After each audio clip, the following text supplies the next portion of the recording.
กำลังส้มข่าวกันเติมกองบัญชาการป้องกันความสงบเมืองปทุมพรถาบทามนายตำรวจขันนำพาบัญชาเพื่อบรรจุเขาในคณะกองบัญชาการตาแสง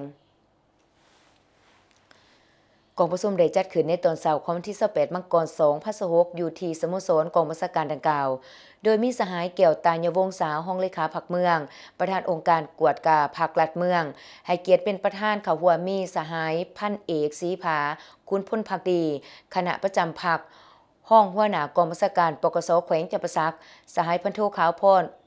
สุขวงศ์คณะประจำพรรคเมืองหัวหน้ากองบัญชาการปกสเมืองพร้อมคณะสหายพันโท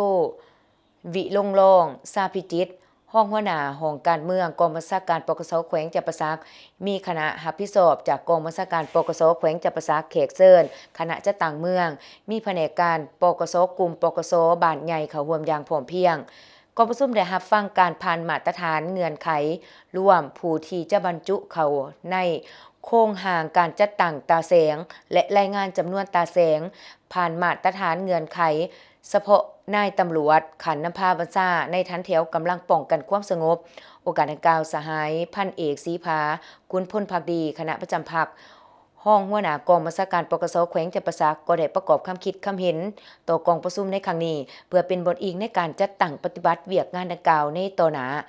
จากนั้นคณะรับผิดชอบกองประชุมก็ได้ย้ายบัตรให้แก่ผู้แทนทั้งหมดเข้าร่วมกองประชุมเพื่อถามถามเอานายตำรวจขันนำพาบัญชาบรรจุเขาในคณะกองบัญชาตาแสงตอนถ่ายสหายแก้วตาญวงศ์สาห้องเลขาพรรคเมืองประธานองค์การกวดกาพรรคลัดเมืองประธานกองประชุมก็ได้ให้เกียรติโอลม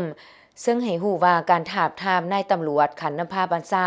เพื่อบรรจุเขาในคณะกองบัญชาการตาแสงในครั้งนี้แม่นเวียกงานที่สำคัญและมีความหมายยิ่งใหญ่ในการเสริมสร้างกำลังนำพาบัญชาให้มีความเข้มแข็งมีคุณภาพและสามารถรับใช้ภารกิจปกปักรักษาความสงบความปลอดภัยให้แก่ประชาชนได้อย่างมีประสิทธิผล